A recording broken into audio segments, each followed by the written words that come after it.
Greetings and welcome to the Q&A session for Breaking Bread. I'm Neha Dhabale. I'm an MFA student. With me, I have the writer-director of Breaking Bread, Beth Elise Hawk. Welcome, Beth. Hi, Neha. Thank you so much for having me. This is so fantastic. We have a delight in having you. So I think I just want to go straight into Breaking Bread. And so before even we go there, as I think we were speaking, I just want to know, it's inspiring to hear how did you become a filmmaker? What was your journey that you took, and when was the moment that you decided, okay, that's it, I want to be a filmmaker?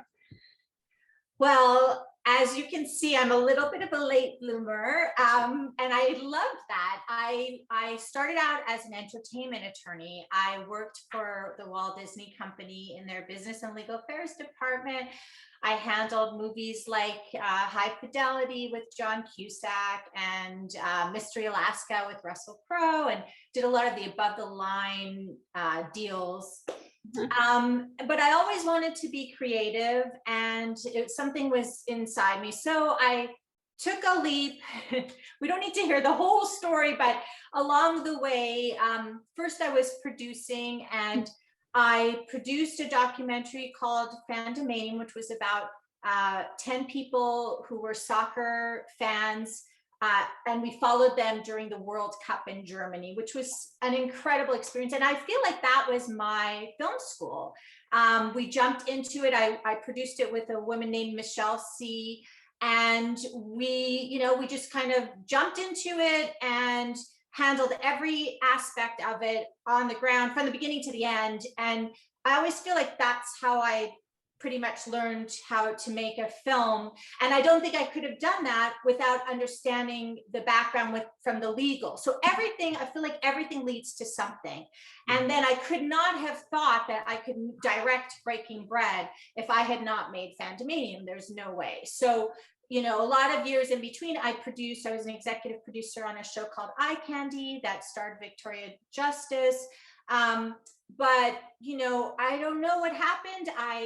One day I was in the car listening to the radio, and Dr. Nof Atamna-Ismaeel had just won Israel's MasterChef, and she was talking about how she was on a mission to bring Jews and Arabs together through food. It was on the radio.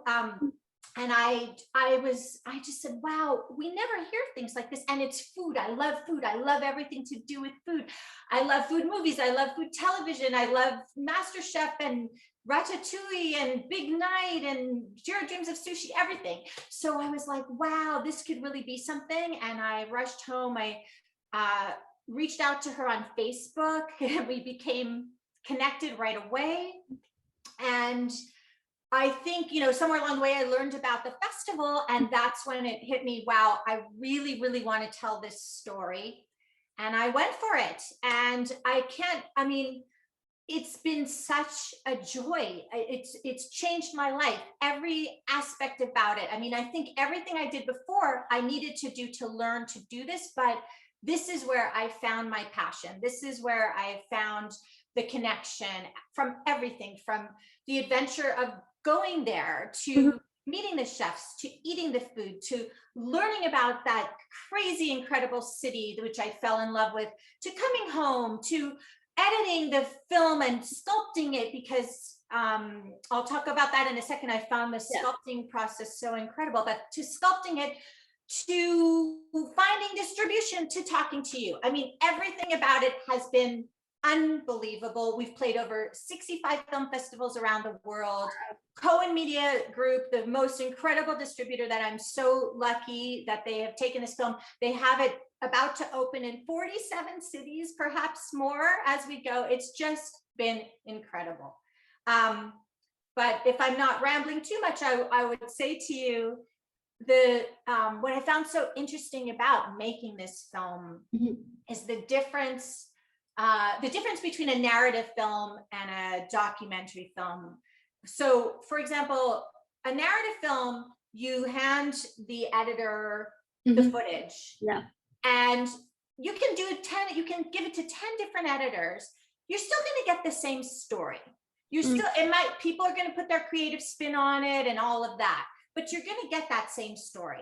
But what's so cool about this is I came back with, hours and hours and hours of footage. And if you gave this footage to 10 different editors and 10 different filmmakers, you would have, I don't know what you would have. You could have 10 absolutely different films. And that's so cool, Right. It was just to find the story and for me to be able to tell this story the way I wanted to tell it. It's just been a joy. Wow. Oh, wow. That was wonderful to hear. And I can literally see your passion and enthusiasm coming through about this project. So I'm going to probably ask a little more. So when you actually got in touch with Dr. Nof, did you think that this story was going to have, to put in food terms, a base of politics, religion, and with the side of, getting into variety, connections, and yet trying to find the common ground? Did you think this is what the story was going to be? I think what drove me, I have to say, I'm just really I'm tired of all the negativity. There's so much negativity with everything, and now we have COVID, but wasn't even COVID then, but we have so much that for me, it was just, this to me sounded like a positive story. And if it was authentic, then I wanted to tell it. I didn't want to tell a political story. That's not that would not have driven me. For me, it came out later, but just the story of humanity, the story of how you put people together in the kitchen, and this is what became apparent, is there are no politics, there is no religion when you're in the kitchen with these people. You can't tell there's no labels. Right. It's just people cooking. That's what drove me. Right. So no, I didn't. It wasn't about politics, and I wouldn't have wanted to make this if I was going to be sitting around giving a political story. Okay. Yeah. All right. Yeah. I think what Dr. Nof said was like, there is no politics in the kitchen, kind of, also reminded me back home when we are at home, my mother was, your argument can stay out of the kitchen, and I was like, okay. Just to also ask you the question, you have, as you have said in, the first question, that you have been a producer. What drove you to become the director on this film? What is it that triggered you to that I do want to direct this one?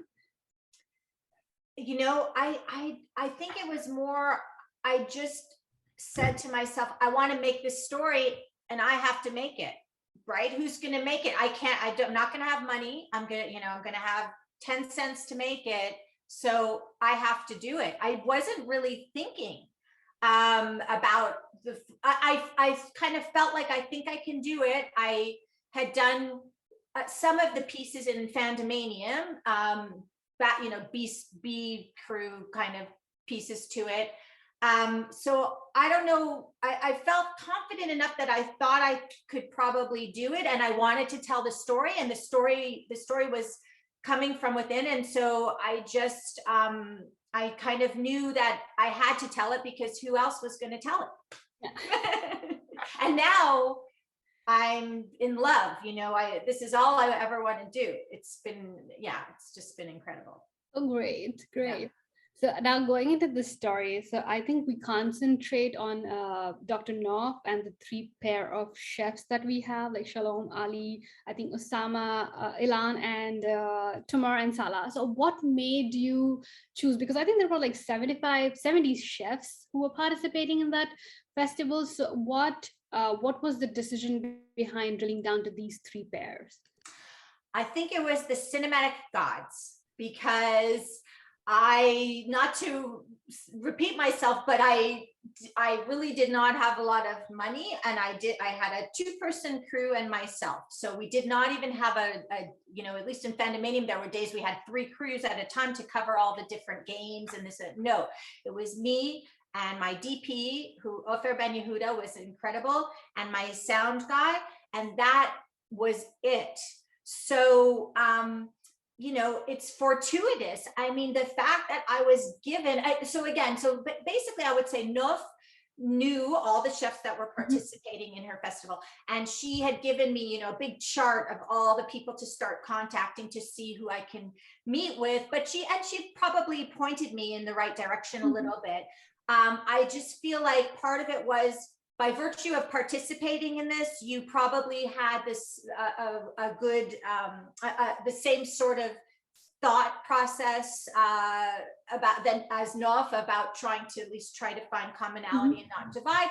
So we had that. We had chefs who usually have really great personalities to begin with, and now you add a little bit of Middle Eastern flair. So we had all of that to begin with, but it was fortuitous because, you know, it's sort of like we'd find somebody and we're like, wow, they're amazing. Okay, they're going in the movie. Okay, next thing you know, we had the 6 we needed. We didn't have time to go to anybody else practically. There were very few that didn't make it, but we didn't need to. And I still am scratching my head how we found Shlomi Meir, who is the mirror image of Ali Khatib, right? You have Shlomi Meir, whose mission it is to continue the legacy of his grandfather's recipes. His grandfather passes away when he's 16 years old. Up until then, he's watching him in the kitchen. This is his idol.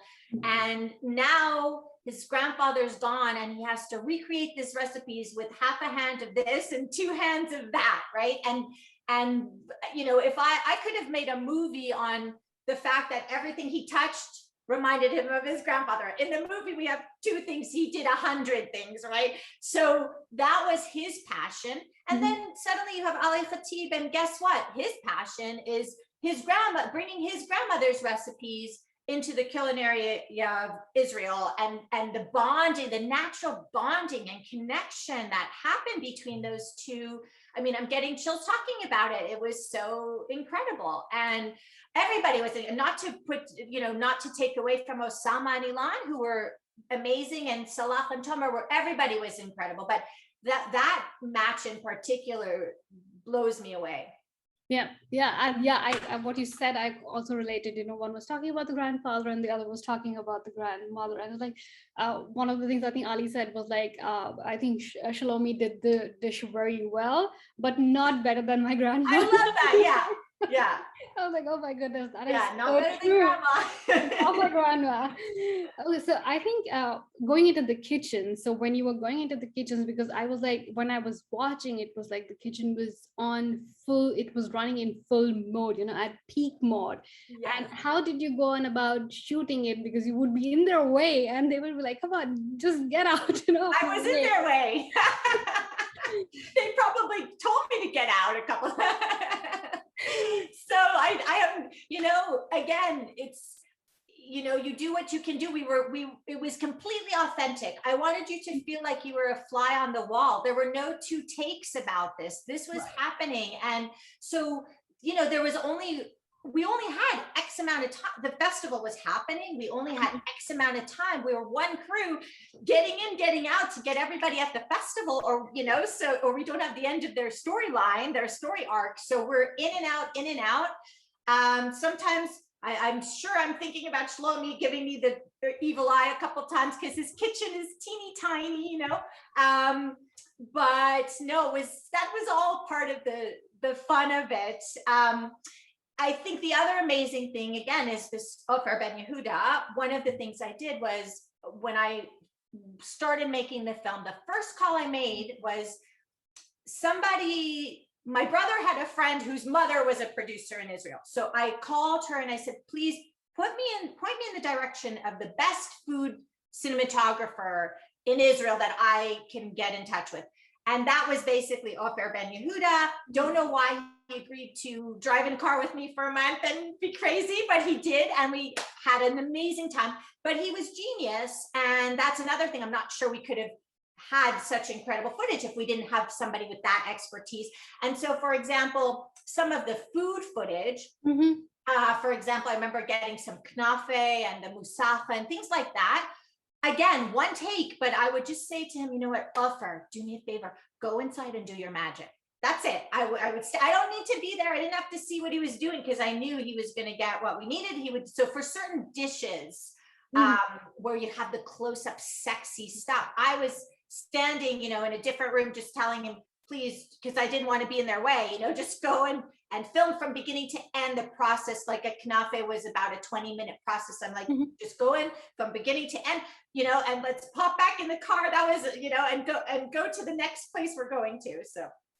Oh, wow. Okay, I do have a question about the car ride. I'll come to that later. But I think what you answered kind of my next question, but I did wanted to ask. So was there anything apart from, going into the kitchen, filming the start to the end recipe? Because the dishes were so delicious, they were tempting when you were watching. I was like, oh, I need to get my hand, and kind of wish the technology was there. What you see, you have it in your hand. So what is it that special that you did in terms of capturing these dishes, capturing the essence of, the deliciousness that exists that we are not aware of? So what is it that, the smell-o-vision. I think it's probably just my passion for food. As I said, I mean, it was for the project, but the fact that it was a food project, something about food, just, I can connect with it. And so it might have been maybe, just, I don't want to take even credit for the direction of it. Maybe I gave some direction to Ofer, but in general, again, like, he was genius and I trusted him. I knew in certain places that I could just trust that he would get we had talked about what the vision should be, and then that's it. I didn't stand over him for the main dishes. I just wanted you to, as I said, like, taste through the screen, right? It did come through. So it's actually wonderful. I mean, it's wonderful to know that it was the crew was just like so minimal, and yet the end product is so brilliant. And with this limited crew, you traveled to multiple cities, because I was just trying to get an idea of what it is. I think you went to Qatar, Haifa, Akko, Tel Aviv, and all these places. So Nazareth. We went to so many places. Yeah. How did this happen? How did the traveling go? What made you travel throughout the country? Just want to know that. It's another, it's a crazy story. Hopefully this will inspire all of you to just go make movies, because you don't need a million things. If you will it, you can do it, and so again, you guys are all used to production assistants, coordinators, blah, blah, blah, blah, blah. Okay, so Beth was the production coordinator, Beth was the production assistant, but so it was really not fun for my crew, I'm sure, because we would be filming all day long, and then they'd say, okay, I was in Haifa and Ofer was staying in Tel Aviv, and Moore was somewhere else 20 minutes away. And they'd say, where should we report the next morning? And I'd be like, you know what? I don't know. Like, check your text in the morning, because I'd get home at midnight and I'd be checking in with all the chefs. They're up super late, and that's when they answer their texts, and just to find out who's available, how can we do this? Who can we go to tomorrow? But it was such an adventure, and it was just so much fun. And it was just me and the two of them in the car, and we would go to these different cities and explore them and learn from the chef showing us around. I mean, Akko, my goodness, it was unbelievable. What a gem of a city. So that really was the process. And you know what, I want to say one other thing, which is, so to get it to the next level of aesthetic, I feel like, for me, the people that I'm very thankful, there are 4 people I'm thankful to on this film, besides Nof and besides all the chefs, besides Cohen Media Group. There's everybody I'm thankful to. But for the film itself, the process of it, it was Ofer Ben Yehuda, who did the cinematography. It was my editor, John T. Fine, who we worked together day in, day out to get to where we got to. And then, you realize things like music changes the whole thing. Yes. Really, I found that even when we made Fandemanium, it blew me away how score can just absolutely transform something.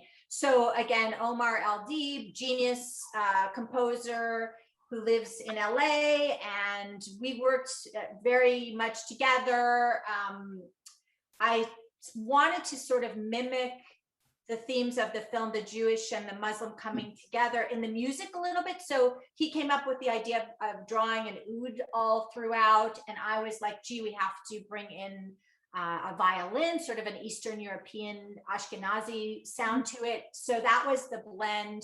That process was a whole other crazy process, but I loved it. I loved every second of it, but it's hard, you know, it's a process. And the last person was Nicholas Ash Bateman, who's a big director now, and he did The Wanting Mayor recently. I'm so lucky that he did effects for me. He did the maps, which were so beautiful. He did the fonts, he did the color, he did the sound design. I mean, he's so genius on his own. You know, I don't deserve him, and so I'm so grateful that he really did all those things for me, and I love him for it. So that's my team that helped me get to where it got to, and I am beyond grateful for it. Yeah, that is inspiring what you said. Like, you know, you get inspired, but you don't need millions of things, with just minimal. Just do it. Just make it happen. That's what I say. Yes, that is so true. Okay, so going to the city. So can you tell us about the city of Haifa? Because I don't think a lot of people know about that city, and you introduced us to that city, and I think the connection between the city, the different people, yet they are together. So could you just throw some light on that? Yeah, no, it makes me so happy to hear you say that, because I feel like people are not very aware of the city of Haifa. I absolutely fell in love with it, in case you can't tell. And, you know, it's so many things about it. Number one, physically, it's beautiful. You know, you have the mountains and you have the ocean. Number two, it's trapped in the 1990s, which is probably the year most of you people watching were born, but in any event, it's very old school. And I really appreciated that people were not on their cell phones, people were not watching the news and having the flat screens going all the time. And no, they are living their lives in the moment. And it's really something special.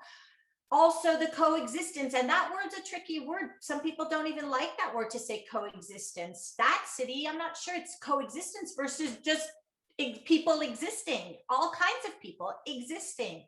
And that's what I found. And that's what was so shocking to me, because you don't see that in the media, you don't hear, but here was a city, and you lots of Jews and Arabs and Baha'i, and everybody's sitting together. Like the mayor says, they celebrate Ramadan, Christmas, and Hanukkah together. They really do. They have that thing in the middle of the street on Ben Sderot. I forget what the name of that street is, and it's really just a joy.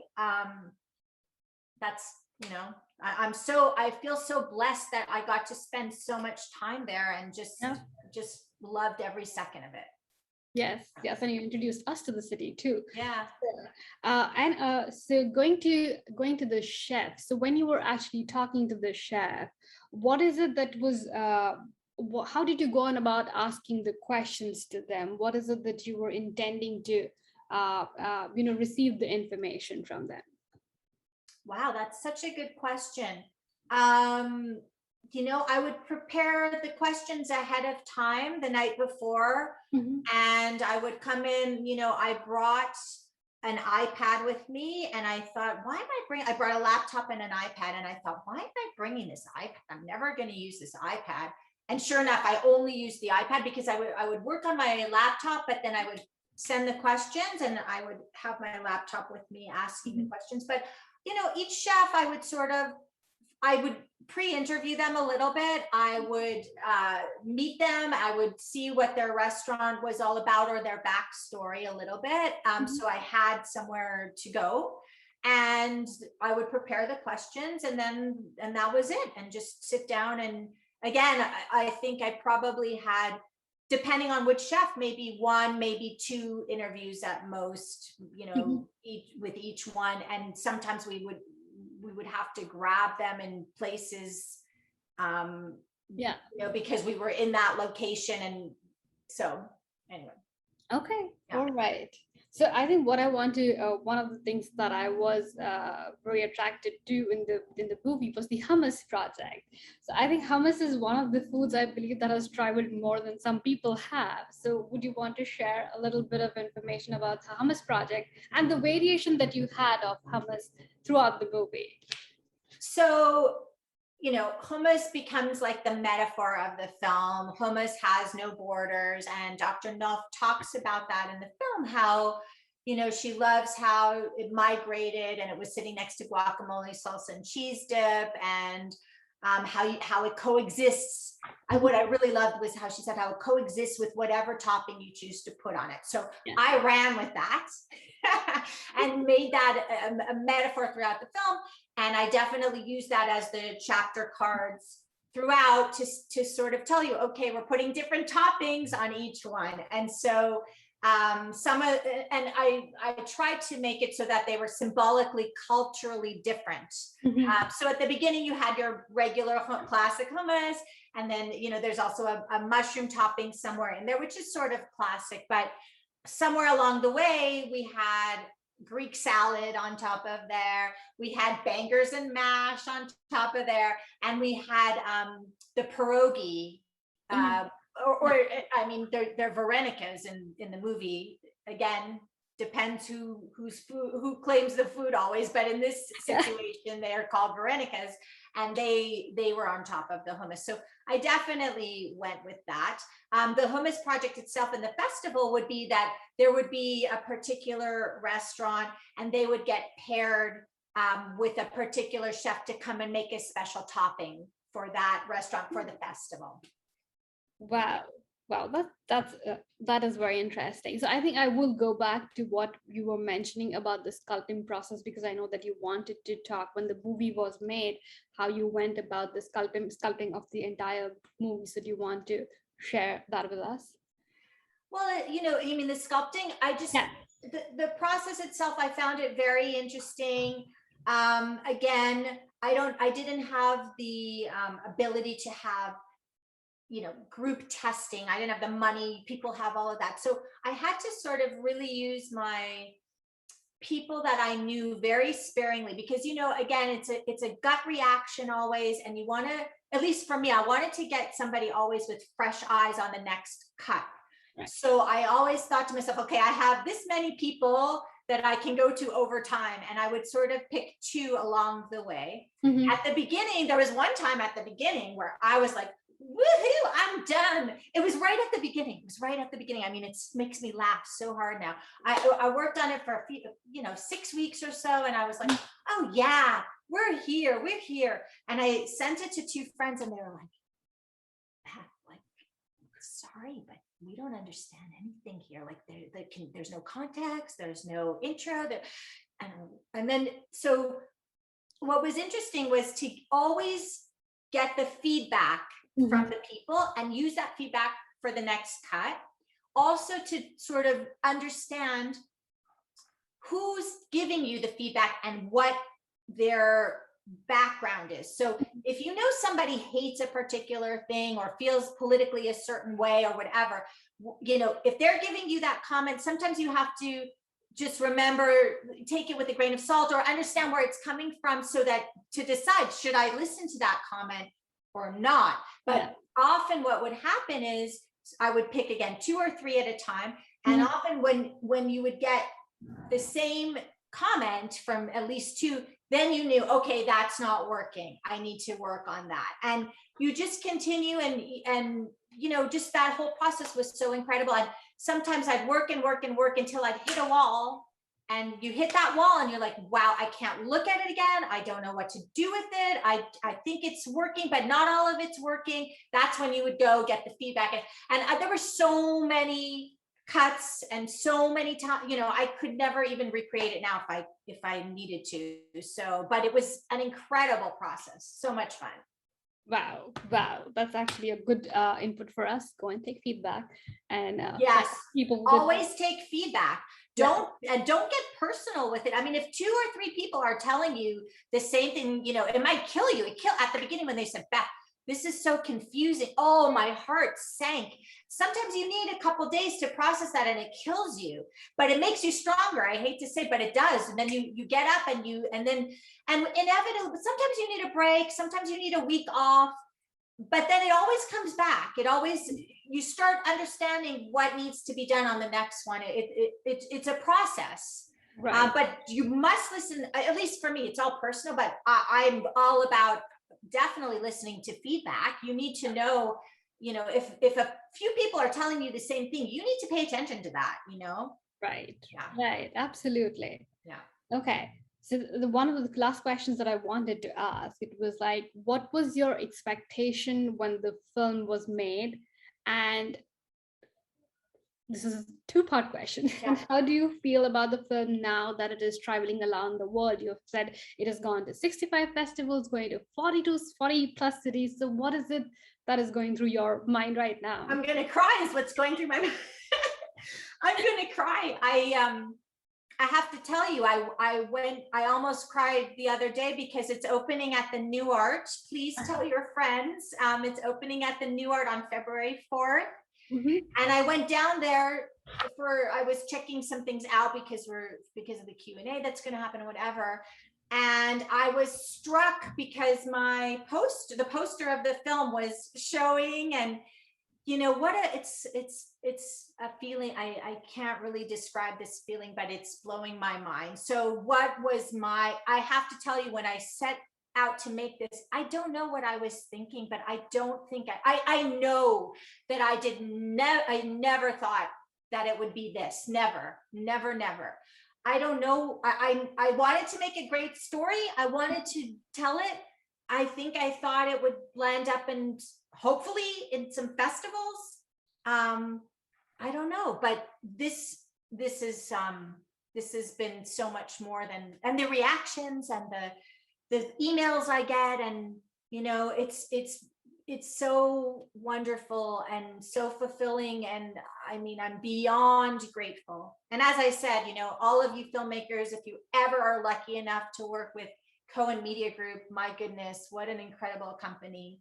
And they have been just doing such a wonderful job. Okay. I don't know if I said, it played in theaters already in Australia, New Zealand. That was already incredible. Now it's about to play here in all these cities.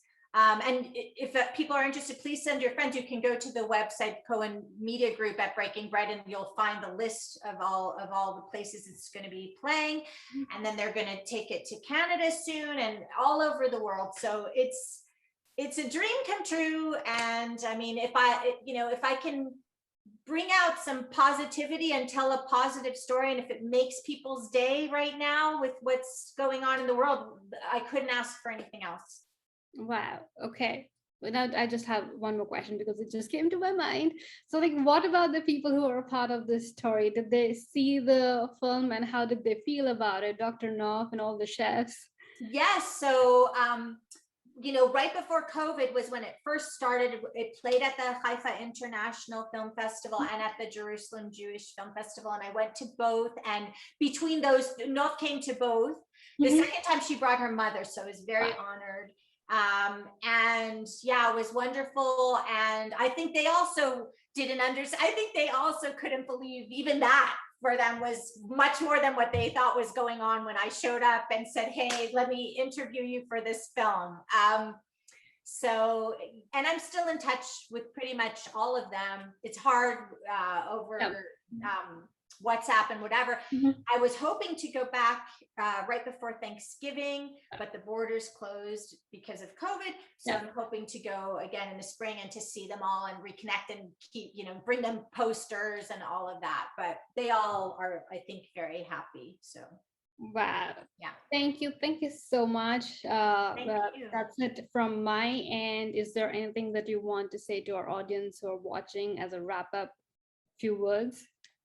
I mean, my wrap up few words would be, this is all about finding the commonality instead of the divide. That's my message. Please go get some hummus, go get some food, any kind of food, and try to find, common ground if you can, when it's possible.